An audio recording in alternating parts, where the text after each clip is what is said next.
బాపట్ల జిల్లా పోలీసులకు దొంగలు సవాల్ విసిరారు. దమ్ముంటే పట్టుకోండి అంటూ గోడలపై రాశారు. ఇంట్లో నగదును ఎత్తికెళ్లిన దొంగలు వారి కుటుంబ సభ్యుల ఫోటోలపై రెడ్ స్కెచ్ పెన్ తో మార్క్ వేశారు.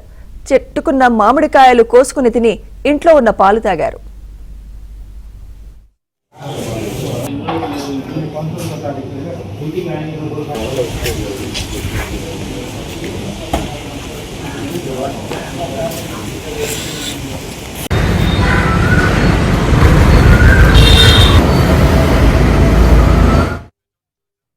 వెళ్ళి మళ్ళీ కొద్దిగా వర్క్ ఉంటే నాకు స్కూల్కు ఈరోజు 27 19వ తారీఖు వెళ్ళాం.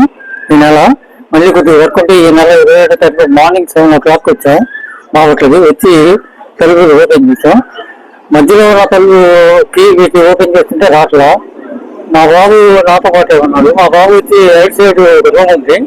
ఆ డోర్ నెట్టంగానే ఆ డోర్ ఓపెన్ అయిందండి. డోర్ ఓపెన్ అవగానే లోపల ఉన్న బీరో మొత్తం పవర్ పెట్టి లోపల ఉన్న సామాన్లు మొత్తం తీసి పడేసిందండి. మాకు డౌట్ వచ్చింది ఏదో థెఫ్ట్ జరిగిందని.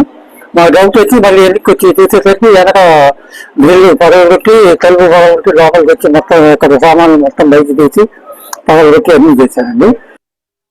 ఇతను ఈ నెల 19వ తారీఖున ఇక బంధువుల ఇంటికి ఫ్యామిలీతో పాటు వెళ్ళడం జరిగింది. ఈ రోజు ఆ సీన్ విజిట్ చేయడం జరిగింది. అక్కడ ఒక మొబైల్ ఫోన్ పోయినట్టుగా చెప్తా ఉన్నారు. ఒక 20,000 రూపీస్ కూడా లేవని చెప్తున్నారు. దానిపైన క్లోజ్ టీమ్ పిలిపించాం. ప్రిన్స్ కూడా తీసుకుంటున్నామండి. ఇన్వెస్టిగేషన్ చేస్తాం. సైకలాజికల్ గా ఎవరైనా దొంగ తాగి లేకపోతే మద్యం మత్తులో ఉండి కూడా చేయడానికి ఛాన్స్ ఉంది. అది వెరిఫై చేస్తాం.